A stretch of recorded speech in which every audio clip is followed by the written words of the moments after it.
I'm going to speak first because I wasn't here yesterday. Oh, all right then. Today we've got the first in that brand new series, Revolting Animals, starting any second now, and it's the last in the series of tales today. Oh, yeah. We've also got He-Man at 4:20, and Orko gets some magic toys from the magic toy maker, and he starts to play with them, but there's something very special about them. And then in Splash at 4:45, the Mega Splash Challenge will be all about limbo dancing. Dee-dee-dee-dee-dee. But here it is, that brand new series, the first one, Revolting Animals.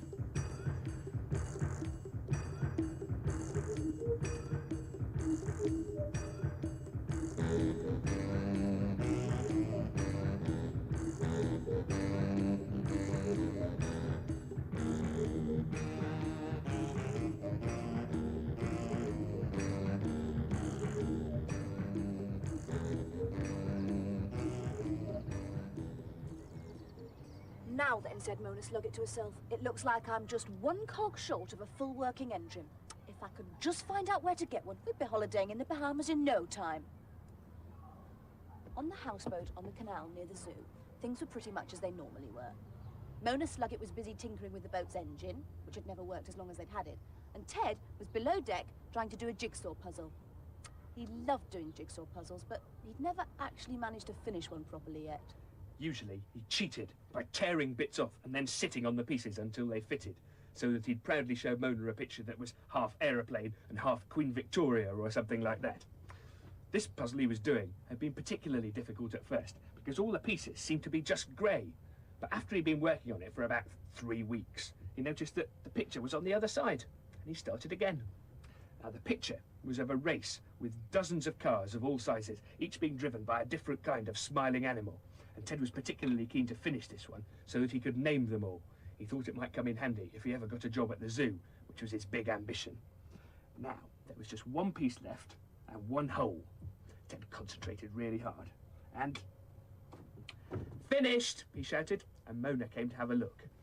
I think I might frame it. Oh, don't be ridiculous. All the pieces would drop out onto the floor. And I know all the animals in the picture. Go on, test me. Ask me anything. All right, then. What's this one? And Mona pointed at a small, mysterious, saucer-eyed, moon-faced creature. It was an odd animal, like a tiny bear with glasses on. Ah, that's, I don't know. It's certainly the only one I don't know. I've half a mind to go to the zoo and find out. Fantastic idea, said Mona. And so Ted trotted off, pleased to have an excuse to visit the zoo. Meanwhile, Mona looked at the strange creature again and began to think that the puzzle piece it was on was almost exactly the same shape as the cog she needed for her engine. What a bit of luck, she said. I wonder if it'll fit. And off she went to find out. At the zoo, Ted Sluggett wandered around looking for the strange animal. A rhinoceros. No, too big. An ant. No, too small. He was just about to give up when he saw it, blinking at him from a glass cage in the nocturnal house. That's it! That's the one! Ted shouted excitedly to some passers-by. On the little information board, the writing said that the animal was called a slow loris. Well, well, well. Slow loris, said Ted to himself, and set off home.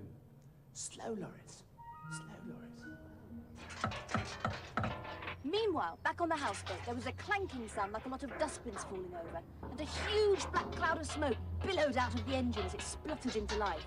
It chugged a bit, and then stopped as suddenly as it had started. Mona Sluggett grabbed another bit of Ted's jigsaw puzzle and was just about to pop it in the engine when... Hey! What are you doing with my puzzle piece, Mona? Oh, I'm just putting it in the engine. The other one got chewed up completely. Other one? Chewed up completely? Ted rushed into the cabin. And sure enough, where the picture of the slow loris had been, there was now an empty space. That was the only one I've ever finished. When Mona saw how upset Ted was, she slipped the puzzle piece she'd taken back into its place. There we are, she said. Only one piece missing now. Almost as good as new. But Ted was inconsolable. I'm just going for a walk, he said, and I might be gone forever. Ted Sluggett was walking along the canal towards the zoo, thinking of his lost animal jigsaw. I never even had a proper look at it, he muttered. And then suddenly, he had an idea. I could borrow the slow loris from the zoo and plonk it in the empty space on the jigsaw. Then it'd be just like looking at the finished picture. Ted knew that Mr. Guyler the zookeeper would be cross if he knew that he was kidnapping an animal. But I'm only borrowing it after all, he thought, as he slipped into the nocturnal house at the zoo. Luckily, there was no one around, so Ted was able to lift the slow loris out of its cage and put it down on the ground where it sat, blinking up at him. "Walkies," said Ted. He took the slow loris by the front paw and started to lead it towards the door. The slow loris wasn't called slow for nothing. After every few inches, it would stop and look around with its big saucer eyes. It took nearly half an hour to get to the door of the nocturnal house. Phew, thought Ted. At this rate, we won't be home until a month next Tuesday. Inside the nocturnal house, it was always kept dark so that all the nighttime animals could be seen by visitors while they were awake and moving about. When Ted opened the door and came out into the sunlight, the slow loris immediately thought it must be bedtime and curled up at Ted's feet, snoring gently. Oh no, he thought. But then he had an idea. He scooped the slow loris up onto his head, pulling up the hood of his cagoule so that the little animal's face looked out and Ted himself could peek out underneath. Perfect, he thought, and off we go. And so, lumbering along, Ted and the sleeping slow loris made it back to the barge in no time, sneaking in so Mona didn't see. Ted placed his capture in position on the puzzle. "There," he said. "That's what it should look like, even if the slow loris is bigger than all the other animals put together." The jigsaw snored loudly. Ted was quickly getting bored of just looking, and so he pulled the curtains and went to fetch the slow loris something from the shops. Mona came out of the engine room and into the darkened cabin. "Ted," she said, "I just wanted to say I'm sorry for ruining your jigsaw puzzle." Peering into the shadows, she thought she saw some movement. "Ted," she said. "Oh, Ted, you're surely not asleep in the middle of the afternoon, you lazy lunk." And she prodded where she thought Ted was. Now, the slow loris was a happy creature normally, but just now he was a bit fed up. When Ted Sluckett had pulled the curtains, the slow loris had woken up in a completely strange place, with no idea how he'd got there, and now something was prodding him. He bit it. "Ow!" yelled Mona. "That's not Ted, that's some wild beast from heaven knows where." And she ran out. She slammed the door behind her in case it chased her, not realising that she could have hopped backwards to London before the slow loris made it to the other end of the boat.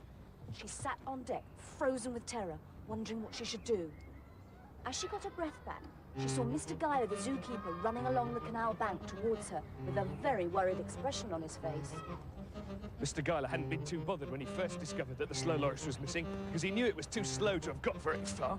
But he'd just met a man who said he'd seen the slow loris and that it had grown to 7 feet tall and was wearing a cagoule. "Mr. Guyler, get the special zoo squad out quick! There's a monster below deck and it might need tranquilizing. It almost bit me to death, but I managed to courageously fight it off for 10 minutes before it gave up. Get the squad, get the police, get the fire brigade, and don't spare the horses!" "Oh no," said Mr. Guyler. "It sounds like the creature's still growing." And he took out a walkie-talkie and asked for a great number of trained experts to come up to the canal, while Mona sat nervously on the bank, wondering how to get the dangerous monster out of the boat. Just then, Ted Sluggett came back from the shops with a tin of spaghetti hoops for the slow loris to eat. When he saw Mr. Guyler, he knew he was in trouble. The slow loris should not have been removed. Oh well, he thought. Bango my chances of ever being a zookeeper. I don't suppose Mr. Guyler employs loris snappers. Better go and feed it, I suppose. "Don't go in there, Ted! There's a dangerous wild animal below deck called a slow loris. It tried to savage me for half an hour, but I managed to stun it with my own bare fist and a spanner." But Ted was not to be put off.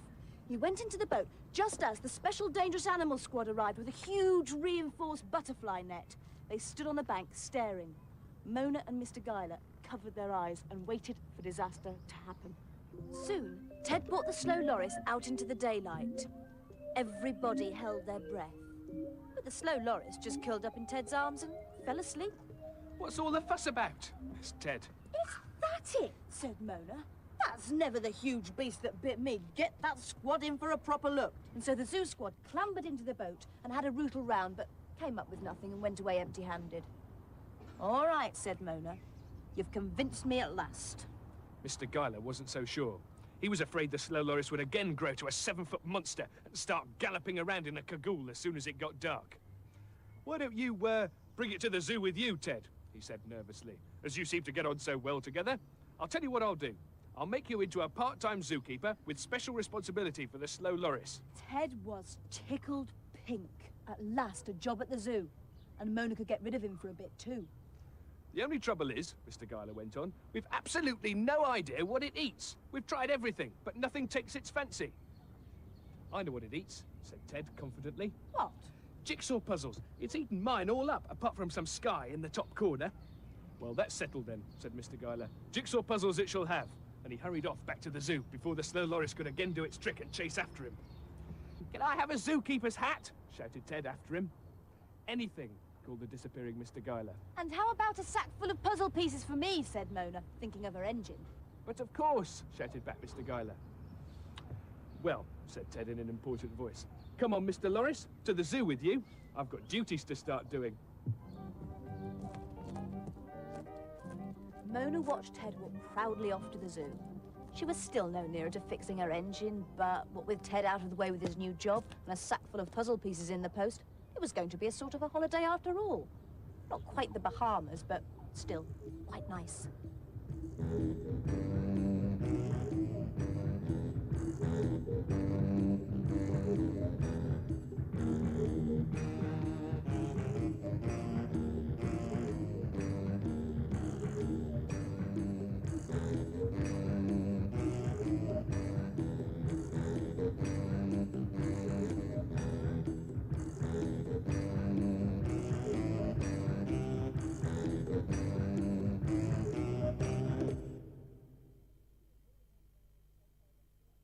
And this is our own little slow loris, isn't he nice? Wasn't that a good story? More Revolting Animals, same time next Friday. It was Deborah's hand, really. Yes. Later on today at 4:45, it's Splash, and they'll be announcing the winner of their fashion competition. Yes, the Mega Splash Challenge will be limbo dancing as well. How low can you get? That's Splash in about half an hour's time. Next today, though, it's the last Towser, and he's a bit accident-prone. Yeah.